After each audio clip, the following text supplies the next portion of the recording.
आप सभी का स्वागत करता हूं आपके अपने परिवार फ्यूचर रैंकर्स में।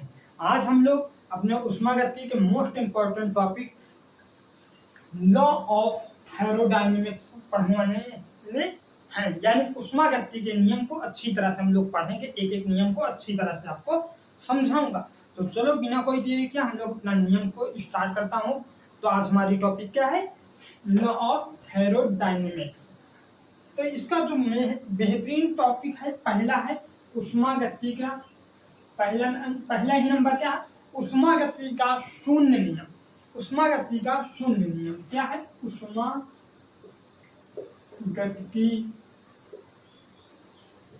का शून्य नियम। शून्य नियम इसको इंग्लिश में क्या बोलते हैं? इसको इंग्लिश में बोलते हैं जीरो,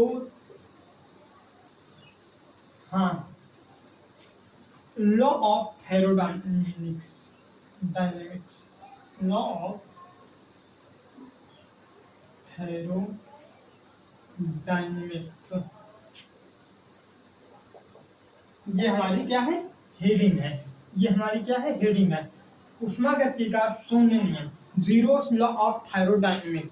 इसमें क्या होता है? तो इसको हम समझने के लिए आपको बता दूं, ये सभी जो होते हैं तापक्रम पर आधारित होते हैं, तापक्रम में होते हैं। यहाँ पर आप लोग लिखिए पहले, ये सभी तापक्रम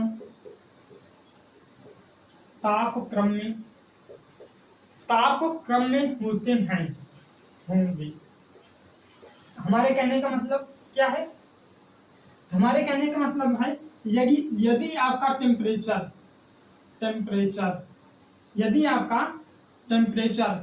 ए बराबर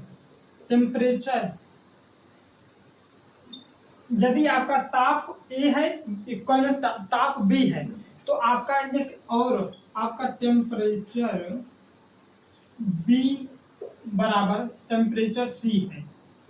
टेम्परेचर बी बराबर टेम्परेचर सी है। अगर जब आपका टेम्परेचर ए और बी भी समान है, ये दोनों इक्वल हों और टेम्परेचर बी बराबर टेम्परेचर सी भी हो, तो हम लोग यहाँ पर पेन पूर्वक कह सकते हैं कि आपका टेम्परेचर ताप ए बराबर ताप आपका बी बराबर ताप टेम्प बराबर सी हो जाएगा। यानी हमारे कहने का मतलब ये तीनों आपस में क्या होंगे? बराबर होंगे।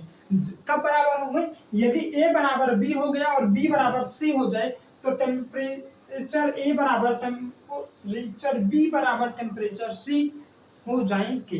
तो ये आपको इतना समझ के रखना है। फिर उसके बाद यह नियम किस पर कार्य करता है? तो नोट बनाकर आप लोग जरूर लिख लेना। यह नियम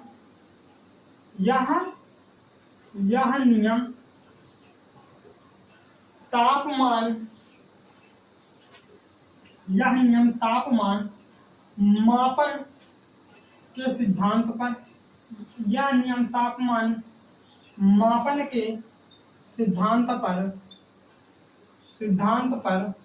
कार्य करता है। सिद्धांत पर कार्य करता है। तो हमने क्या किया? कहा ऊष्मागतिकी का शून्य नियम क्या कहता है? तो जब आपका टेम्परेचर ए बराबर टेम्परेचर बी हो जाए और टेम्परेचर बी बराबर टेम्परेचर सी हो जाए, तो ये तीनों आपस में ए, बी और सी तीनों आपस में क्या होंगे? इक्वल में हो जाएंगे, यानी तीनों बराबर हो जाएंगे। उसी को हम लोग क्या कहेंगे?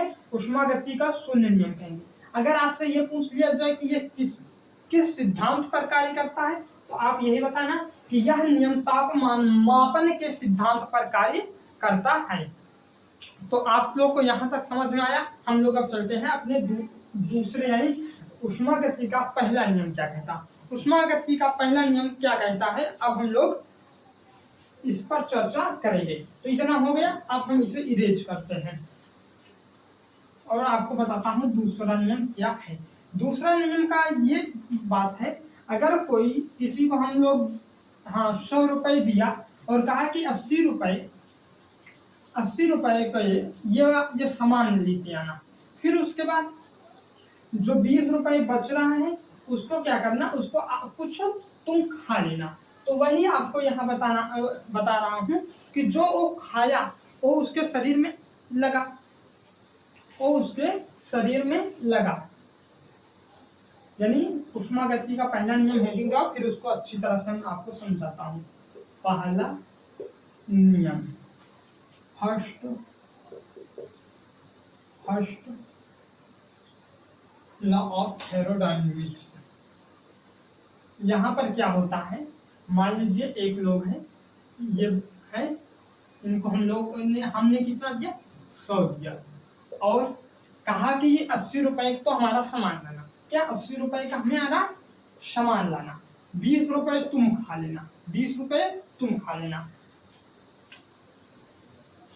तो जो उष्मागति का पहला नियम है वो ये कहता है कि हमारे पास कुल उष्मा होती है, जिसके हम लोग लगभग 80% के रूप में हम लोग उसका कार्य करने में लगाते हैं। जो ये ला रहा है वो कार्य कर रहा है, और जो यहाँ पर इस तरह आप लोग समझिए कि जो हमारा पूरा कुल होता है, कुल हीट होता है, यानी क्यू हमारा क्यू बराबर क्या हो जाता है, W प्लस डेल्टा V हो जाता है, डेल्टा V हो जाता है। तो यहाँ पर जो ये है क्यू है, ये हमारा क्या है, ये हमारा कुल ऊर्जा है, कुल उष्मा है, सॉरी कुल उष्मा है, कुल हीट है। ये हमारा क्या है, कुल हीट है, जिसमें उसने हमने कहा कि 80 रुपए का तुम सामान लाना, तो वो 80 रुपए क्या किया, वर्क किया, यानी कार्य करता है।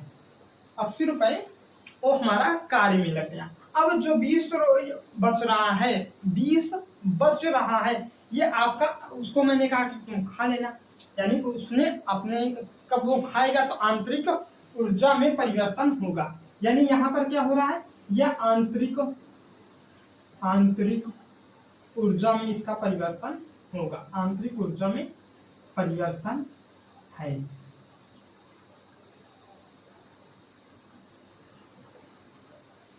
तो यानी हम कह सकते हैं कि जो हमारी कुल हीट होती है, कुल उष्मा होती है, वो किसकी, इनको मिलकर बनी होती है, आंतरिक ऊर्जा में परिवर्तन डेल्टा V, और W को जब हम लोग जोड़ देते हैं, जब इन दोनों को हम जोड़ देंगे तो हमारे कुल हीट के बराबर हो जाता है, कुल हीट के बराबर हो जाता है।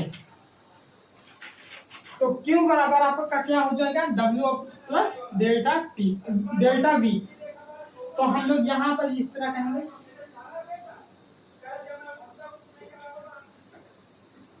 इस नियम के अनुसार,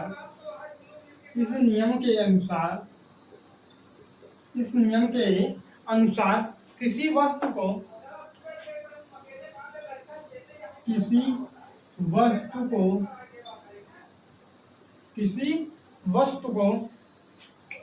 उष्मा दी जाती है, किसी वस्तु को उष्मा क्या करते हैं, देते हैं, उष्मा दी जाती है,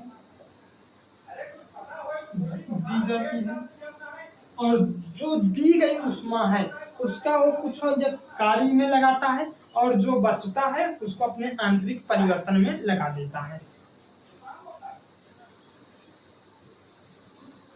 दी जाती है तो इसका कुछ भाग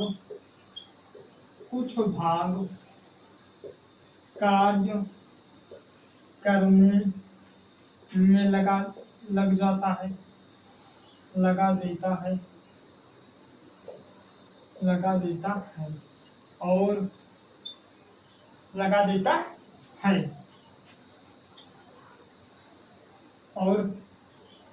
बचा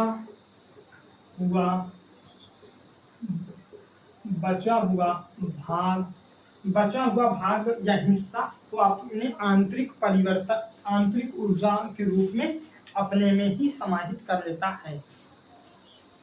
भाग अपने आंतरिक ऊर्जा को बढ़ाता है, आंतरिक ऊर्जा को बढ़ाता है। क्या हुआ, देखिए इसका कुछ भाग कार्य करने में लगा देता है। वही हमने कहा कि यहाँ से 100 रुपए से 80 रुपए क्या कर रहा है, कार्य करने में लगा रहा है। फिर उसके बाद 20 रुपए जो हो बचता था, तो हमने कहा कि तुम खा लेना। जब वो खाएगा तो आंतरिक ऊर्जा जो उसकी को जो होगी उसमें ताकत आएगी। तो कुछ तो काम कर रहा है और कुछ वो अपने आंतरिक ऊर्जा में लगा दे रहा है। यानी हमने यही कहा कि इस नियम के अनुसार किसी वस्तु को ऊष्मा दी जाती है तो इसका कुछ भाग वो कार्य करने में लगा देता है। मतलब कि वो ढेर सारा भाग काम करने में लगा देगा, कार्य करने में लगा देता है, और बचा हुआ भाग से अपने आंतरिक ऊर्जा को बढ़ाता है। क्या करता है, अपने आंतरिक ऊर्जा को बढ़ाता है। तो आप लोग इसे नोट कर लीजिए, हम इसमें इनको डाल दें। तो क्या करता है, अपना जो पहले कुल होगा, तो हम ये भी कह सकते हैं जो हमारा ये ताप है, ये तो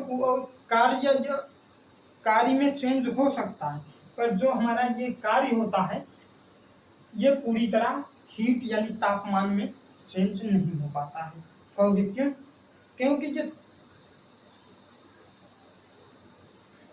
एक मिनट,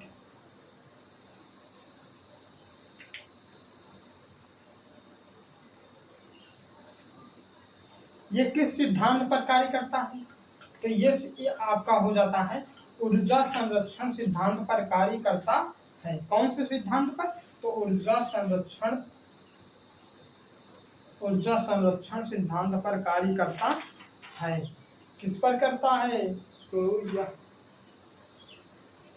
यहाँ पर नोट बनाकर लिख लीजिए। क्या हुआ यार, खराब हो गया। यह नियम ऊर्जा संरक्षण नियम पर कार्य